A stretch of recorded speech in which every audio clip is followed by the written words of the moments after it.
George Bernard Shaw once said, "Progress is impossible without change, and those who cannot change their minds cannot change anything." As a leader, you can't make progress without transformation. But what does it take to break through limitations, transform as a leader, and achieve your desired future? From the Ramsey Network, this is the EntreLeadership Podcast, where we help business leaders grow themselves, their teams, and their profits. I'm your host, George Kamel, and today's episode is all about achieving your potential by breaking through limitations and reinventing yourself. Our first guest today is David Nurse. He's a former pro basketball player, best-selling author, speaker, and two-time Guinness World Record holder for three-point shooting. David's got a new book out called Breakthrough, a surefire guide to realizing your potential, pushing through limitations, and achieving things you didn't know were possible. I'm going to sit down with David to talk about how to use what he calls the breakthrough formula to push through those limitations and get the results you desire. In our second conversation, I talk with Ramsey leader Suzanne Simms, who shares her personal story of reinventing herself as a leader and talks through a tool that we use at Ramsey to keep our leaders accountable for health and growth. Up first, my conversation with David Nurse. David, thanks so much for being on with us. George, I really appreciate you having me on. It's an honor to be on here with you. So I got winded just reading through your resume. It's very impressive. You played pro basketball. You've won 2 Guinness World Records. You've trained hundreds of NBA players, coached countless, CEOs, leaders, all kinds of things. Tell me about the moment you decided to go all in on basketball. You said, this is the industry, this is the career path I want to go down. So I think it was a moment when I was born. I really don't remember before thinking I'm going to play in the NBA. And I grew up in small, middle of nowhere cornfields of Iowa. And now I'm not very athletic. I'm not very tall. And all I wanted to do was play in the NBA. And I poured every waking hour into it. Looking back, my parents probably should have said, David, maybe like tennis or golf. Try something like that. But no, I was committed. I was going to play in the NBA. So I grind my way to get to play college basketball. And then I'm playing professionally overseas in Europe. And it sounds really cool to say professional overseas Europe, but it was more like the Will Ferrell semi-pro, if you've seen that movie. A joke of a league. So I'm here pouring like 2-a-days into this, man. Film study, all this extra work on myself while my teammates are just partying during halftime. I still think I'm going to play in the NBA, okay? No backup plan. So I didn't have any backup. I'm playing in the NBA, but I'm playing in the second division Spain, Basque region, where they don't even know what basketball is over there, and I get cut. So think about this. All of your hopes and goals and dreams that you poured into your entire life, mine playing in the NBA, taken away from me and basically turned upside down and my face rubbed in the dirt. So I go back and I'm living on my parents' recliner chair in Kansas City where they were living at the time, and I'm feeling bad for myself and I'm licking my wounds. And my mom would always say these inspirational and motivational quotes, and usually I'd be like, whatever, Mom, in one ear, out the other, I'm not listening to you. But I remember it vividly. I was kicked back in the recliner. She was doing dishes, and she said, David, when one door closes, 4 open in an entire beachfront patio overlooking the ocean. And I was like, what? Oh, wait, whoa. I thought it was one door. Where's this 4 doors to this beachfront? But it hit me. It struck me right there that everything that I'd poured into my own career of playing in the NBA, all this film study, 2-a-days, optimization was not for me, but it was to coach other people who had more God-given ability, 7-foot height and athleticism to get to the NBA. So I made my decision right then and there that I was going to coach in the NBA. But I had no connections. At the time, just so you guys know, Uncle is a head coach for the Toronto Raptors. He wasn't in the NBA then, so I had 0 NBA connections. Wow. So what I did, we can get into this too, is I hand wrote a letter to every NBA GM. Hand wrote a letter. Just told them something about their organization that I liked that stood out to me. And I got nothing back for a month. Nothing back. And then I got a phone call from the GM of the Los Angeles Clippers at the time, Gary Sachs. And we had a normal conversation. It was pretty quick. And at the end of it, he was like, if you're ever out in LA, look me up, we'll grab coffee. Basically, good luck with the rest of your life. But I took that as an opportunity. I booked a ticket to LA, used all my money, stole some of my parents' money, booked a ticket to be out in LA next week to do a basketball camp. So I didn't look desperate. Didn't really have one, of course. Prepared like crazy for that meeting. Me and Gary hit it off. And every NBA connection stemmed from Gary Sachs, a relationship. He introduced me to Eric Spoelstra, one of my closest friends, to a ton of NBA GMs and coaches. just because I was willing to take that chance and write a letter. Like, what would the worst that could have happened? I would have been in the same place I was, kicked back on my parents' recliner chair, but I took action. And man, like, I don't even know where I'd be if I didn't write those letters. Wow, what a story. It reminds me of Ken Coleman's book, The Proximity Principle. I mean, you live that out. You found a person who was in the space you wanted to enter, and you made that connection. Totally. You did it in the right way. You were persistent, resilient. You've got an incredible story, and I'm excited to dig into this. So as we get into it, we're obviously talking about breakthrough, which is the title of your new book. Who was your favorite player to coach and see them have a breakthrough? Ooh, that's such a tough question. That's a tough one. It's like choosing your favorite child out of like 150. It really is, because when I got married, 7 of the people in my wedding, I had 10 people on my side. 7 of them were NBA players. We would have had the greatest NBA team. That's a tall set of groomsmen there. Oh yeah, I'll send you a picture. We had 3 7-footers. I kid you not. I look tiny. Wow. So I would have to say the biggest story of a breakthrough, and one of my closest friends is Jeremy Lin. And Jeremy went through this time in 2011, 2012 called Linsanity. So if you don't remember it, look it up, Google it right now. It's incredible. The story that he did, I came out of complete obscurity. Like, literally was 3 days away from getting cut. So here's this guy going to get cut from the NBA. He's sleeping on his teammate's couch at the time, and he's pouring it in. He's the first one in the gym. He's the last one to leave. Like, he's just preparing for that opportunity. And there was 13 things that had to happen on the day for Jeremy to even get in the game. And when he got in the game, he took over, man. He was going for 30 points a night, game winners, just game after game, juking, jiving Kobe. He was the #1 trending thing in the world for weeks, like Time Magazine, Twitter. Like, think about that in your life. If you wake up and you're the #1, people are talking about you. Like, it's that you are the most important thing. But if Jeremy would be, like, if he was going to be honest with you, he would tell you he would never want to go through that situation again. Because instead of living in the appreciation for his accomplishments, he was living in the what ifs. What if I can't keep this up? What will people think of me? What if I can't keep this pace going? And we all feel that to some extent. Leaders, like, when you want to get to the next quarter, or you got to outperform and keep outperforming, instead of feeling that appreciation, that God-given gift that you've been given. And honestly, one of the biggest breakthroughs that I have seen is just working with Jeremy and helping him come into his own, and understanding that it doesn't matter what other people say. It doesn't matter what's on your business card. It doesn't matter the results. It's who you stand for, who you are at the core, your true self-awareness. And the understanding that he stands for his faith in Jesus, stands for his Taiwanese people, and he thinks he's a great gourmet chef in the kitchen, which is highly debatable, but he stands for it. So point being, he stands for more than just being a basketball player on the court. And that's how he can have an appreciation for the life he lives. Wow. So it sounds like you were working with him behind the scenes, not just on his, professional ability in the sport, but making sure that his entire identity wasn't wrapped up in his performance on the court. Yeah. That's huge. Totally. And at that level, and at the level of going from not just good to great, but great to outstanding, where these NBA players are, it comes down to mindset. Like, all these guys are super skilled. And I'm working with players right now. Like, literally last night, one of my players, he was called up from the NBA G League. He's been playing overseas for 6 years. Like, the dude has been grinding. And he was starting a few games and playing really well. He's like, oh, I'm in. Success. He signs a 2-year deal. Then he doesn't play at all the other night. And now he calls me. He's like, man, I don't know if I belong here. I don't know. Like, it all comes down to players' self-awareness, confidence. Like, there's going to be ups, there's going to be downs. I call it falling into the pit.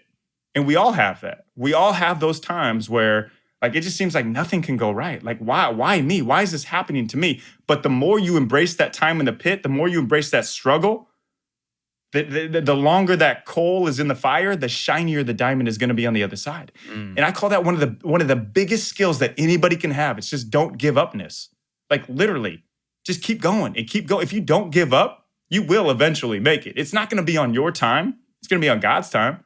And that time is so much better than ours would be anyways. Yeah, well said. So a lot of leaders listening, they may be in that spot. They may be in this pit. They're trying to get to this next level, and there's a lot of barriers in the way. I mean, there's so many factors that are coming into play as they try to achieve these goals, and they need that breakthrough. So how do you, before we get into it, how do you even define a breakthrough? That feels like a kind of pie in the sky term, but I know you've got very specific thoughts on this. Yeah, such a great question. Because when you think about the term breakthrough, it's very abstract. You don't really know like, oh, how to grasp it. Kind of like a happy accident or a stroke of luck that happens. You're like, that's cool. Like, how do I make that happen again? But you can't.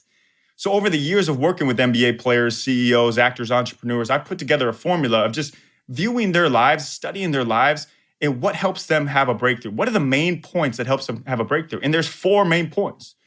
The points are confidence. So yeah, confidence plus cooperation plus service plus purpose. And if you hit those points, which is very seamless, we can get into that. It's not like, well, your morning routine has to go till 2:30 p.m. and then you're going to start your evening routine and you have to drink apple cider vinegar the whole day. Like, no, it's really easy to just have this life rhythm of living in the breakthrough. And when you're hitting those points, you literally are igniting the fire for your breakthrough mode to just continue to create breakthroughs. So let's talk about that first step. When you talk about confidence and self-awareness, what does that mean? Because a lot of leaders may be going, okay, I mean, David, I feel pretty confident. I'm running the business. I'm a leader in this business. I don't think I struggle with confidence. What would you say to them? So if you base your confidence on results, if you base it on how your company is doing, how you are doing as far as the stat sheet says, it's always going to waver. It's never going to be the stable confidence. And that's great. Like we can look around this everybody listening to this, you can look at your resume, you can look at your results, you can look at your bank account, and you can get a little bit of confidence, but that's just the tip of the iceberg. The true confidence is knowing who you are, your true self-awareness, and that's the first part. So this formula starts with who. Like you're never going to have a breakthrough if you don't know who you are at the foundation, who you are at the core first. I know Simon Sinek likes to say start with why, but if you don't know yourself, you're never going to be able to get to that why. And the foundation that you build on, no matter what, if anything's taken away from you, if your business card, like if it doesn't say anything, like if you know who you are and you've built that foundation, you've built those roots, you're going to be fine because there's going to continue to be storms that come your way that's going to try to throw you away. But you've built those deep roots through knowing your self-awareness, confidence. And I challenge everybody out there because most of us will introduce each other or introduce ourselves to each other and we'll say, hey, what do you do? What do you do? And that's great and all, but when was the last time you said, hey, who are you? Get to know somebody at a deeper level than just what their business card says, and you will have confidence and you will exude confidence into them. Yeah. How do you step into that in a practical way where you go, all right, David, I'm ready to do some deep work and land this confidence, self-awareness part. How do I take steps towards that? Yeah, so I have a 7 steps for unshakable confidence that I go through with my MBA players and my CEOs. And the first one being, okay, what do you stand for outside of just what you're doing? Like you could be the greatest, and you write these down. You could be, and you have a whole menu that you can come back to. You can be the greatest Sunday morning pancake making dad. Like that's what you stand for, not the banker or whoever you are. Also, a great thing for confidence is these tools that you're able to just call yourself up into this confidence. So the first one that I use is confidence through comparison. Now, most people think comparison, oh, don't compare. It's a bad thing. The whole Instagram, social media comparison. No, choose somebody, and we talked about this earlier, we touched on, choose somebody that's already been there before, who's done it at a high level that you want to do it at, and go find them. Go make them your mentor. When I wanted to be an MBA coach, I searched out, like all I could do was shoot. That's where my Guinness World Records were. That's all I could do was shoot. So I was like, okay, I'll be a shooting coach. I had to find out who the best shooting coach was. It was Chip England for the San Antonio Spurs. And I called him. I emailed him. Like I did everything to get a hold of him. I even drove out to Las Vegas to NBA Summer League for the opportunity to meet him.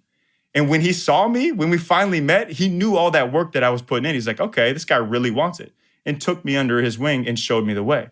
So don't get down about if somebody else is doing something you think is like, man, I wish I was at that level. You can't envy others' success unless you've put in those same years behind the scenes, years that they've put in as well. So find somebody and just emulate what they do. And then there's also little tricks and tools One I love, and we can get into all of them if you want. One of my love is the personal highlight reel. So this is like you have had this amazing moment where you were just in the zone. Maybe it was a talk you gave, maybe it was a sale you made, a leadership with your team, where you just felt like you were on fire. So for NBA players, it'll be one of their best games that they had. For me personally, it was when I gave a talk at Nestle in front of 5,000 people. I was just in the zone.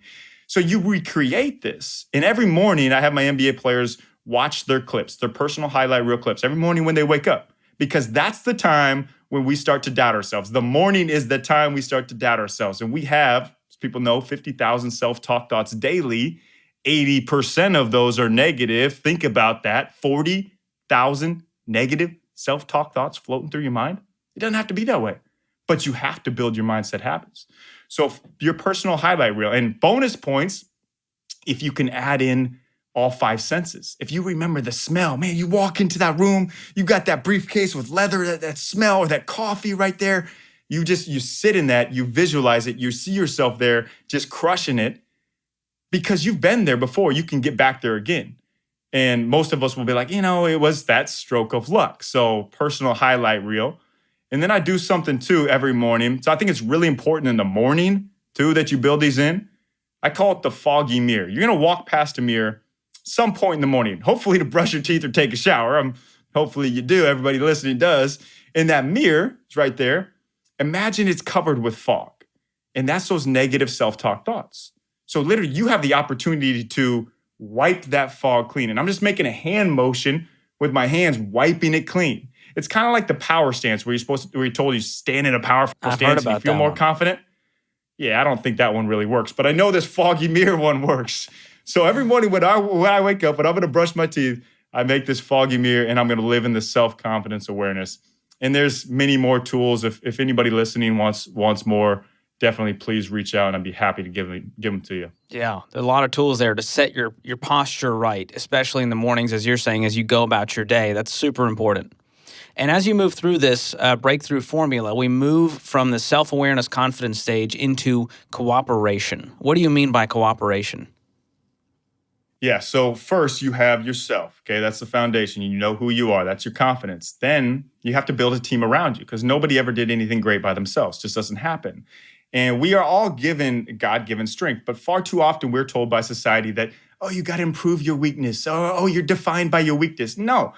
Our different strengths are just a compliments wish list that we put together to make this ultimate team. No great team was ever a bunch of superstar. Like think about the 98 Bulls. Jordan, best scorer, best player. Pippen, the best sidekick. Steve Kerr, the best shooter. Dennis Rodman, the best crazy man. You don't know what color of hair he's going to show up with, if he's going to get kicked out of the game or not. But put together, this group of what I call misfits makes an ultimate team. We're all a group of misfits. And I like to tell this analogy of this place called Katz Deli in New York City. For any foodies, you know what I'm talking about. If you've been there, yeah. If you haven't, put it on your bucket list. There's a Reuben sandwich at Katz Deli. It's amazing. It's incredible. But when you break down the ingredients, it's rye bread. Like, I hate rye bread. Swiss cheese, that stinks. Pastrami, gross. Sauerkraut, no way. Put those together, it's taste bud heaven, man.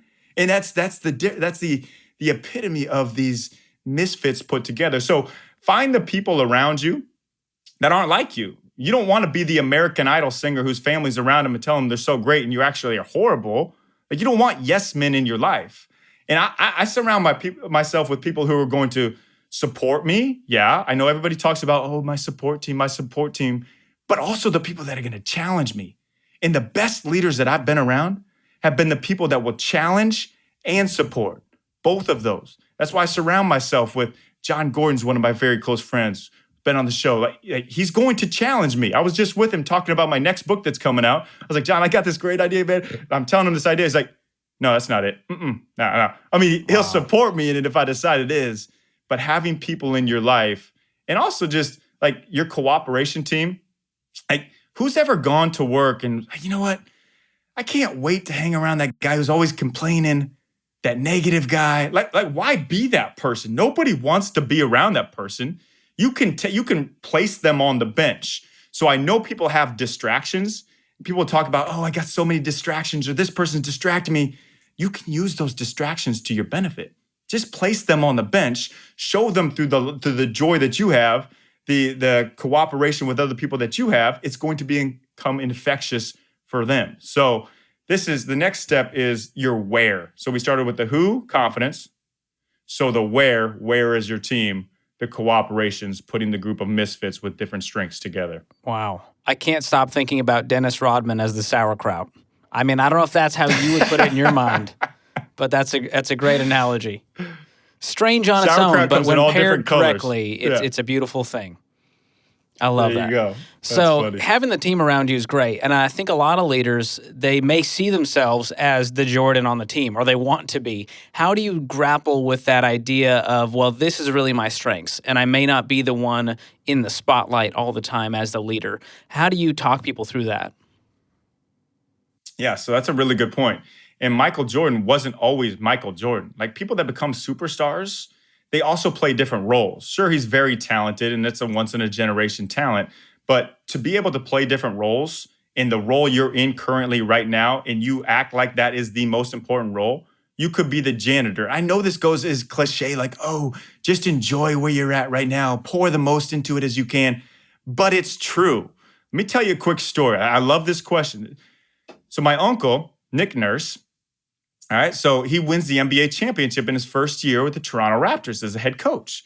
And everybody's like, oh, man, he got so lucky. First-year head coach, NBA champion, lightning struck in a bottle. No, he was a head coach for 27 years leading up into that. So when he was 23, he got a head coach, he was an assistant at South Dakota University, small school. He puts this picture of himself on the fridge, of himself cut out, holding an NBA trophy. So he's going to live in that every single day. He sees that every single day. He knows he's an NBA champion head coach. So it didn't matter where he was at. He went over to England, to Belgium. Like, he was coaching. I went over to England. I saw him taping players' ankles, popping popcorn at halftime. He ran the organization, which is crazy. But he's living in this mode like, I'm going to be an NBA champion head coach. So nobody sees that. Nobody sees those times where you're not at the top. But if you live in that, I'm going to be the leader. I'm going to learn from the leader. I'm going to pour everything I have into where I'm at right now. 27 years later, Nick Nurse wins the NBA championship. The next year, he's the NBA coach of the year, but it would have never happened. So when people say 10 years to become an overnight success, I think it's even more, 27 years to become an overnight success. Yeah, it reminds me of Dave Ramsey, and he says it all the time. People go, wow, Dave, you're such an overnight success. He goes, yeah, 30-year overnight success. Isn't that great? And so it's important to remember that this stuff doesn't happen overnight. You've got to put in the work consistently over time. This is a marathon, not a sprint. Great reminder for the leaders out there. So we move from confidence to cooperation, and then we switch over to service. What role does that play in having a breakthrough? Yeah, so you know who you are. You have your self-awareness, confidence. You know your team around you. Now the question is, what are you doing? And if your answer is you're doing it for a bank account, you're doing it for social media likes, you're doing it for everybody to look at you and tell you how good you are, you're going to be miserable. Like, I know you have. I've been around a lot of billionaires that are very miserable because nobody in the history of ever, when they're on their deathbed, was like, you know what? Look at my bank account. I'm really content with my life because I made a lot of money for myself. Doesn't happen. So the third part is the what. What are you doing? And that is service. Now, when I say service, you're probably thinking, okay, I'm going to go serve at the local food bank. And that's great. Keep doing that. But true service is about pouring into others, giving your time and your energy when it's not convenient for you, when it doesn't align with your Google Calendar, color coordinated, you got a Zoom here, you got a meeting here, you got a meeting there. Like, somebody's going to need you. And this is so real, man. Like it is never more important than the time we're living at right now, when mental health issues are at a skyrocketed high. Like, if I would have known this years ago, I probably could have saved one of my friends' life. He was reaching out to me and I didn't even know it. It's just, and I know people have those stories and it's real. It's tough, man. But as far as like leadership and growth goes in the service industry, the time that I learned that this was so important to live in this was when I was coaching with the Nets and we were playing down in Dallas. And I love being the first person on the floor. It's my ambiance. You know, the whole arena to yourself. You're the first person out there. But this time I wasn't. There was a guy on the other side of the court shooting hoops and looked like just kind of like a bum off the street, if I'm being honest. These raggedy jeans, old shoes, and he's missing a lot of shots. And I walk by him and he turns to me. He's like, the older you get, the legs go. And, being a shooting coach is not true. I can't let that slide. It's like, it's not all about the legs. It's how you generate the power, how you build your momentum. And I could tell he was very interested. He was intrigued. And I didn't want to give this 15, 20-minute lesson to a stranger. But a friend 3 weeks prior had challenged me. He's like, David, you got to live in the service mode. So meaning I had this ability to help people become better shooters. If I could, I would. So I give this guy some pointers. He's making more shots, more range on his shot. He's loving it, man. Now, the real players start coming out to warm up, so we have to get off the court. And I say, hey, if you want more drills, I'm more than happy to email them to you. He's like, yeah, please. Pulls out his business card, hands it to me. I slip it in my pocket. I'm on my way to get 5 minutes before the game, just to my own. And right before tip-off, I'm kind of curious. I'm like, all right, who is this guy? Who's this bum that I was helping out here? He's got this business card. I pull it out. It says Mark Cuban, owner of the Dallas Mavericks. Wow. I just been helping Mark Cuban harness his inner power for something he was passionate about. He loves basketball. He loves shooting. And literally, I emailed him the next day. He got back to me within 2 minutes. I've heard he's record holder for emailing. Yeah, now to have him in my friendship network, I can ask him for business advice. It's just that would have never happened had I not been living in the service mode. I would have just blown by him. Now, I'm not saying do this for your own selfish gain, like everybody you meet's going to be a Mark Cuban. No, but if you walk into the room, and this is a tool that I give leaders and anybody, if you walk into the room and you look at your hands and you say the word serve. So look at your hands and say the word serve when you open the door. It's going to take a lot of pressure off you because it's not about you and who you meet and who you can network with, which is a dirty term. It's all about what you can pour into others, how you can serve them. So when you pour into others and you don't expect anything in return, you use this God-given ability that you have to serve, it all comes back to you. You know it. I know it. It's crazy. Literally, when you pour into others and you don't expect them to give back to you, it comes back tenfold. It just works that way. So the true service mode, giving your gifts when it is not convenient for you. Yeah. We talk around here a lot about how servant leadership is a redundant term. It's just assumed that if you're in leadership, you are there to serve. And so I love that reminder, and what an awesome story there. So we move through 3 stages now in this breakthrough formula. We go from confidence to cooperation to service, and then we end with purpose. And a lot of people like, Simon Sinek, you have start with why. We're ending with the why here. What's going on there? So the why, it's not necessarily about what you are doing, your purpose, but it's who you're doing it for. And if you have passion and you have that purpose, knowing you're doing it for something bigger than yourself, you're now on mission. You don't have a job, you don't have a career, you're on mission. So I love when I meet somebody who's obsessed with what they do.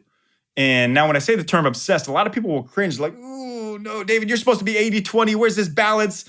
No, that's BS. It's BS. Like 80-20 is just for the world to tell us, oh, fill your time with yoga classes, with Netflix. Like, no, I'm going to be obsessed with what I'm passionate about. I don't want to be 80-20 loving my wife. I don't want to be 80-20 with the mission that I'm on to serve and lead. Like, I'm going to be obsessed with it. And I love this obsession. Like when you go down to the local coffee spot and there's the barista who's just telling you everything about the bean he's about to roast. You're like, oh, this is from Nicaragua, 37 degrees Fahrenheit. Like, that's really, really attractive to me because he's not doing it for the money. He's not doing it for the accolades. He's doing it to bring other people joy.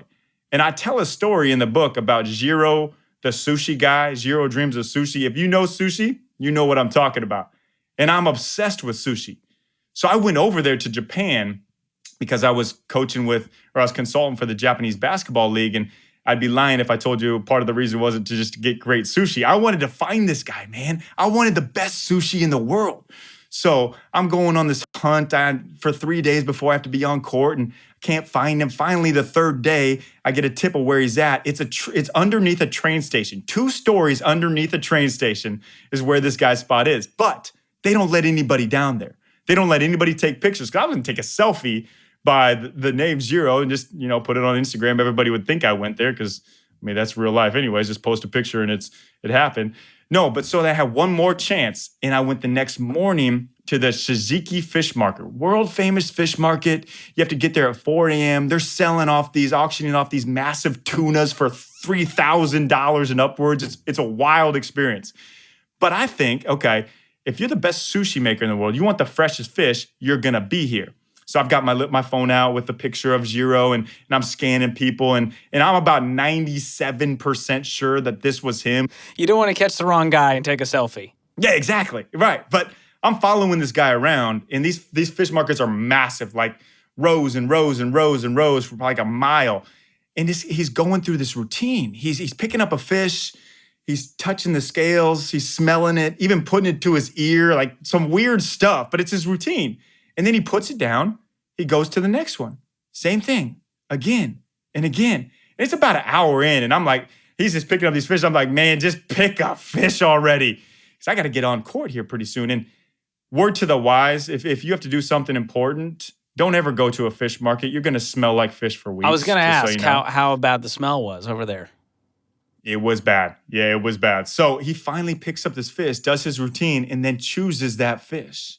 Like, how cool is that? The best sushi maker in the world was so obsessed with finding the best fish so that he could make the best sushi that night to bring other people joy.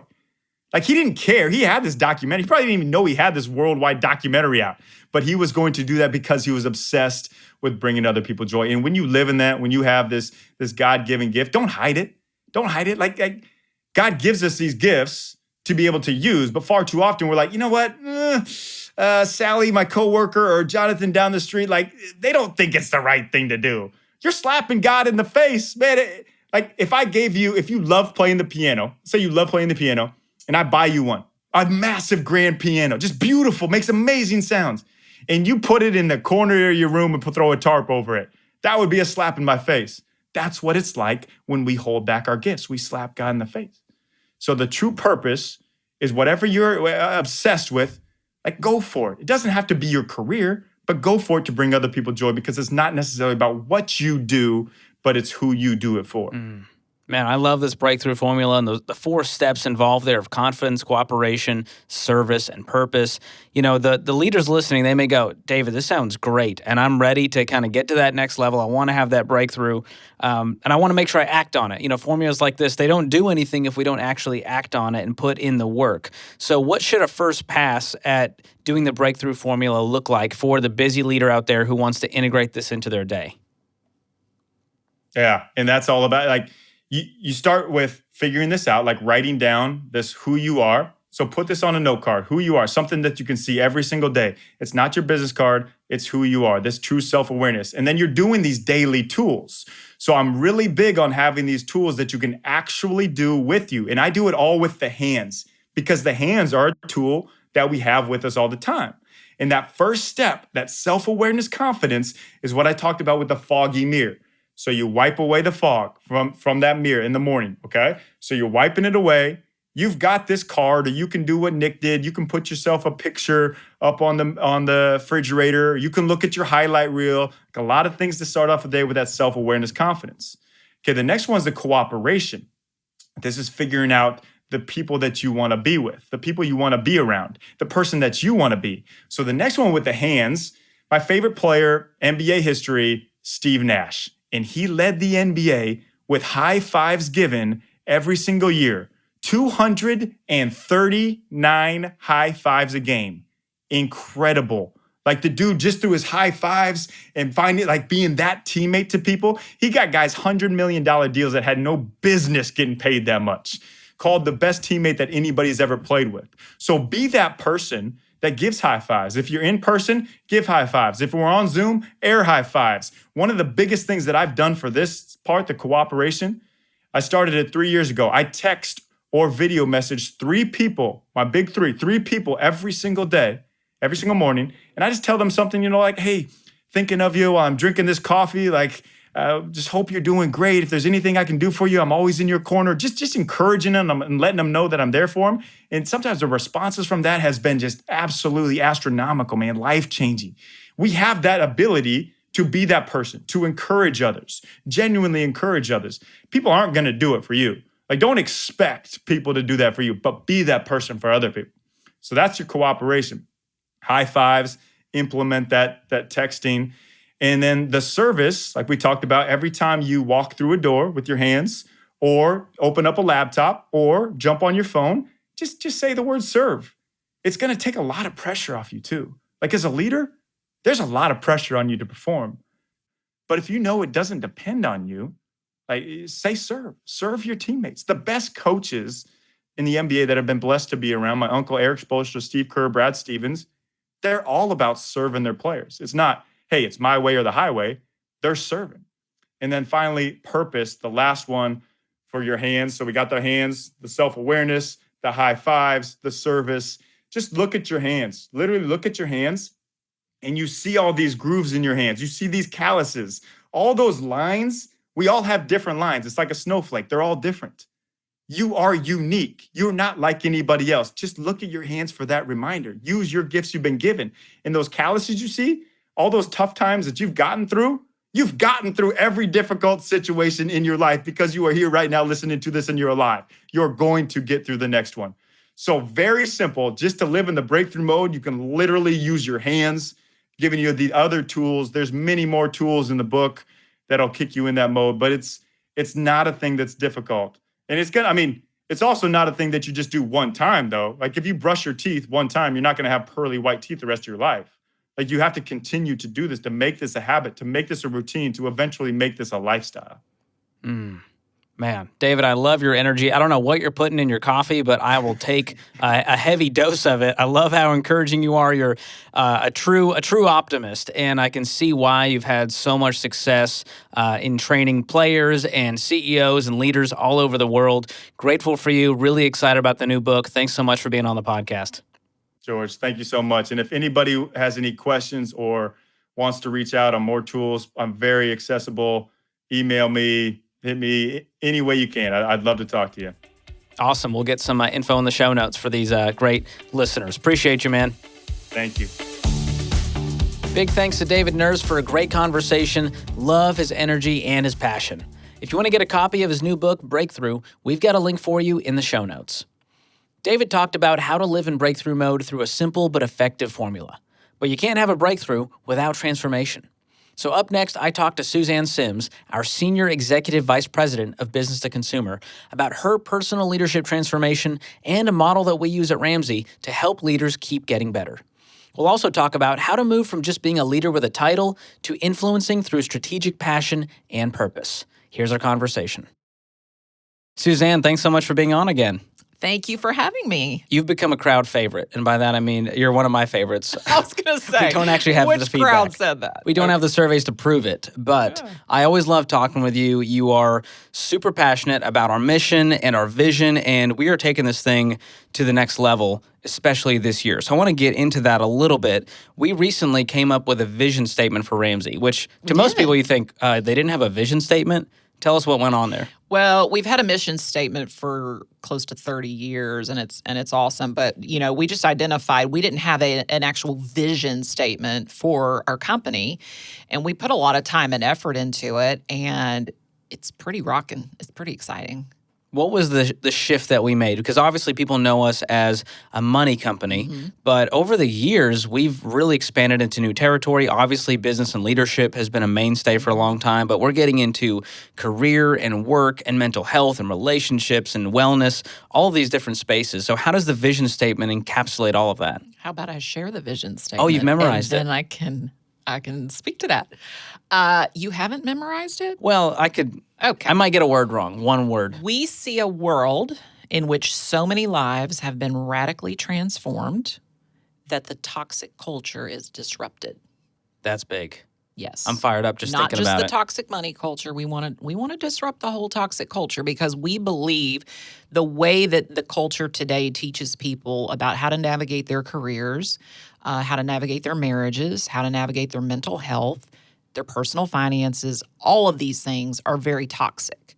It's toxic. And we want to call it what it is and not play patty cake with it. Like we just want to be bold in calling out what we want to do and be about the business of doing that. And our team's pretty fired up about it. Yeah. And with that, there's also a toxic leadership culture that we're trying to address here at EntreLeadership. So talk to me about why this toxic culture has to be disrupted. A lot of people go, toxic culture, what's going on there, Suzanne? Yeah. Well, I would just say this. If you feel like you have been given really sound advice for a very healthy approach to leadership, to your career, to whatever, fill in the blank, then you're an anomaly. Most folks out there are just trying to figure it out, and they're getting really bad advice most of the time. If you look at the marketing that you're inundated with as an individual, as a consumer, day in and day out, and what professors are teaching in colleges, because they don't know better. Like, I'm not trying to hate on anybody. I'm not trying to throw some shade. But there's a lot of bad advice out there, and it's toxic because it's the opposite of healthy. That's all we're saying. Yeah. And so there is some good stuff out there, and we just want to be alongside that, and we want to help people transform their lives in every area of their life. I love it. And a lot of this is countercultural. It's against the grain, and at the same time, it's common sense, which is hilarious. Yes. We've gotten so far away from that. So with this new vision, you decided, you know what? I can't step into this unless I personally transform. What have you done to prepare yourself to lead our team into this unknown territory, into the new vision? There's several components to that. I was very honored that I got to be the person who shared our vision statement with our team for the first time. And we are a faith-based organization, so that was couched in a message of faith and growing our faith individually, because we believe that's what we need to be doing in order to create this disruption. But as a leader here, leading other leaders in order to lead the team to be about this disruption, like, we're always looking at how we need to grow, because it's all about growth as leaders and the challenge of growing as leaders. So here, as leaders, we have a construct we use in order to assess each other.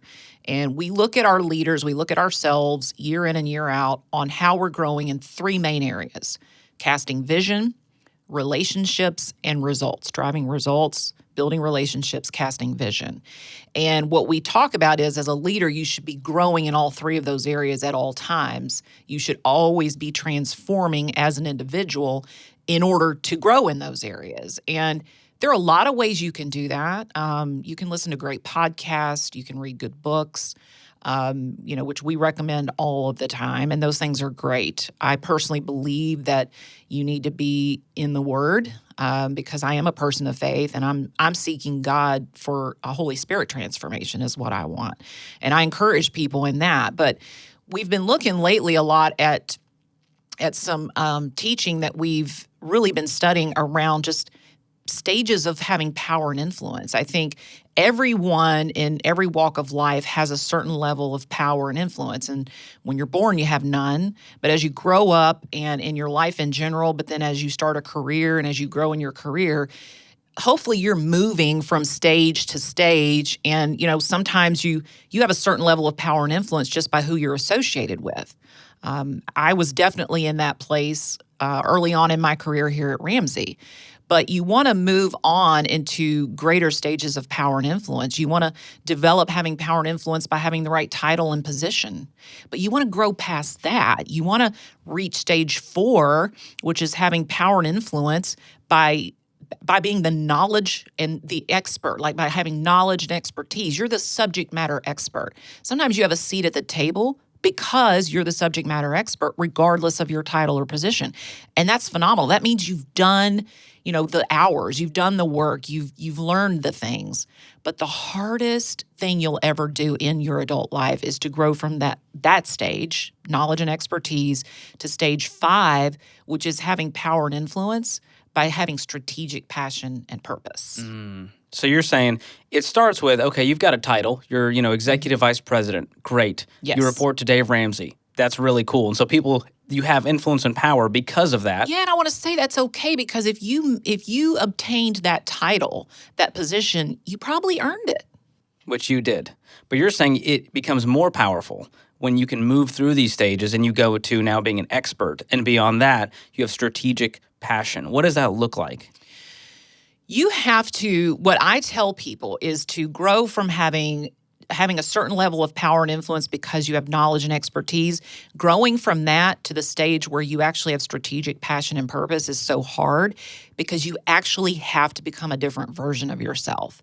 You have to do things that make you really uncomfortable. And we've probably talked about that here before, but I just believe that you can incrementally grow as a leader and as a person over a period of time by listening to good podcasts and reading good books and just becoming a better version of yourself. But to transform, to reinvent yourself, you actually have to become good at things you've never been good at before.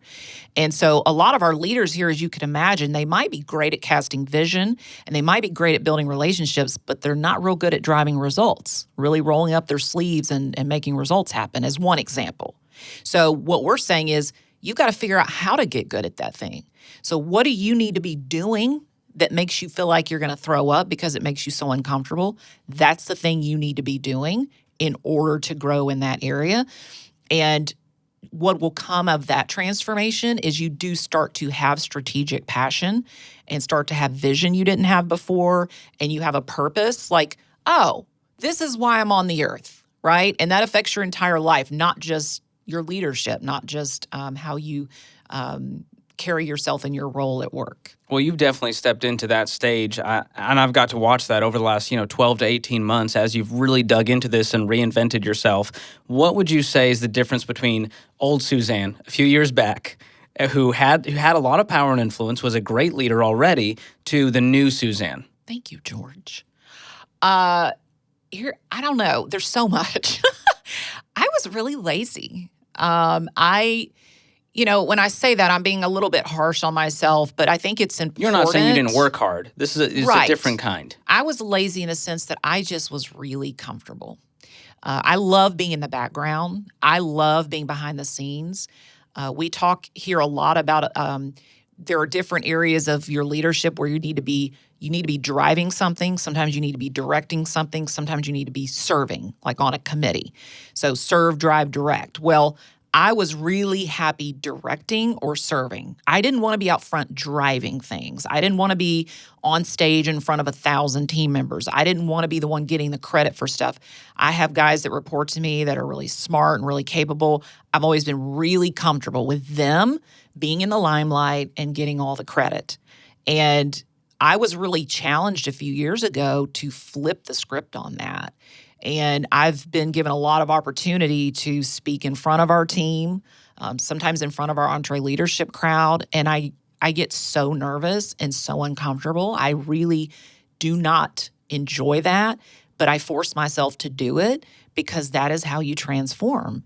And that's the biggest difference between me a few years ago and me now, is that I am a lot more in the limelight and I am a lot more visible to our team, which puts a responsibility on me. And it forces me to be constantly journaling and thinking about our organization and where we're headed so that I can cast vision. So if I'm in front of people, I have something to say. So what has been the result of all of that as you've gotten in front of people? And obviously I've got, the feedback from, hey, Suzanne did this devotional and it was amazing and it inspires people, and especially the women on the team who can see a woman in leadership really shine and go, wow, this is what strategic passion and purpose looks like. It really is inspiring. But what have the results you've seen from your leadership team and the whole organization? A couple things. You hit on one, is that I feel like our team is a lot more connected to me than they were before. They feel like they know me. And you cannot put a price on that as a leader of any size organization, for your team to feel connected to you as one of the top leaders or the top leader of your organization. And you have to be visible and you have to put yourself out there in order for them to feel that connection. And that's a subject for another day. But another thing that I feel like has happened is that the leaders that I work with have been inspired, and I've probably pushed them really hard too, to transform on their own. The folks that have been on this journey with me are different today than they were a few years ago in unique ways, and they're casting vision they didn't have before, and they're taking this company down roads we would have never thought to go down before, to cause the disruption that we all want to cause. And so it's been really inspiring. They inspire me. to continue to stay on this journey and continue to transform and become more of who God's really called me to be. Yeah, that's incredible. Well, I know a lot of leaders listening, they may be where you were a few years ago, where they may have gotten a little bit lazy, not in the fact they don't work hard, but in the fact they're not driving all of this vision. They've got the title, they have the power and influence, they're leading a team, and they go, all right, I've made it. Why do I need to continue to transform, Suzanne? What do you say to someone like that? Oh my gosh, like life's too short for that. I regret how many years I spent with that mindset. I don't care how much success you've achieved. I don't care how great your company is. It can always be greater. You were put on this earth for a reason. And hopefully what you're doing every day is what you were called to do and what you're passionate about. If not, go figure that out. But hopefully that's what you're doing. And gosh, the impact you're having can always be so much greater than whatever impact you're having today. And so do the hard work, like get really uncomfortable, set aside time as often as you can throughout every given week to be really by yourself, journaling, hopefully reading the Bible, and read good books that make you think different and have a bigger impact on the world and have a bigger impact on your team and inspire them, and then they'll turn around and inspire you. Life's too short for anything else. I love it. So, this is more than just the vision statements in the break room. This is Suzanne's getting in front of the company regularly, reminding them, inspiring them, talking to them about what the future is going to look like. And it really does change the way that you come into work every day and write your code or send that email or deal with that customer. It changes the interaction, and it's a constant reminder. You may feel like you're beating the drum a little too much, but I love when we get to do that in front of the team. And we've done the Walk the Talk initiative where we remind people, hey, we've got to be doing this stuff. We've got to be transformed if we're going to transform the culture. Yes. It seems so like common sense and duh, but no, that is so important. Whatever your team sells, whatever product or service you are bringing to the world, your organization should be eating, breathing, and living that thing and passionate about that thing, or you're not going to have the impact that you should have. And the leader sets the tone for all of that. So as we wrap here, what would you tell that leader listening who maybe is in that situation? They see what could be possible, but it would require stepping into something new, something uncomfortable, something that involves some real change. How do they prepare themselves so that they can effectively lead their team to that vision? I don't think you can prepare yourself. I think you just have to do it. Because if you're listening to this or watching this, you already know in the back of your mind there's something gnawing at you that you should be doing, and it makes you sick at your stomach. Like it has a physiological effect on you because it makes you that uncomfortable. You just have to do the thing. And you're going to screw up and you're going to look like an idiot sometimes. And the best thing to do is laugh at yourself and not take yourself too seriously. I'd love to spend a whole episode on that. We'll have you back. But just start doing it and tell your team like, hey, I'm really uncomfortable, but I feel like I need to do this thing so that I can become a different version of myself and lead better. And so if you'll support me and you'll be in this with me, like it's going to suck for me, but I'm going to do it. I'm just going to do it. I'm going to get up every morning and make the decision to do it. And you will inspire them to do whatever their thing is. Well, Suzanne, I'm grateful for the way you've transformed and helped lead this new vision for our organization. And you are leading me. I'm under your team, and it really is an honor to be on this mission with you, with people who care so deeply, who are constantly wanting to grow and disrupt this toxic culture. So thanks for being on with us. Love working with you, George. So proud of you. Thank you. Always great having Suzanne on the podcast. As she just talked about, we use a 3-part model to assess leaders at Ramsey Solutions. And we wanted to share that document with you so that you can evaluate your leadership and determine which area you need to work on the most out of vision, relationships, and results. We call it, aptly enough, the Ramsey Solutions Leadership Model. If you want this free download, just click the link in the show notes. Hope you enjoyed today's episode of the show. If you did, leave us a review and subscribe so you don't miss the next one. And we want to hear what you think of the show, what you like, what you don't like, and what we could do better. You can give us your feedback by using the link in the show notes to schedule a call with Tim, our producer. If you want to keep up with us on social media, you can follow us at EntreLeadership. This episode was produced by Tim Hull, edited by Jacob Harrison, and mixed and mastered by Will Rudder. I'm your host, George Kamel, and on behalf of the entire EntreLeadership team, thanks for listening. Until next time, keep learning and keep leading.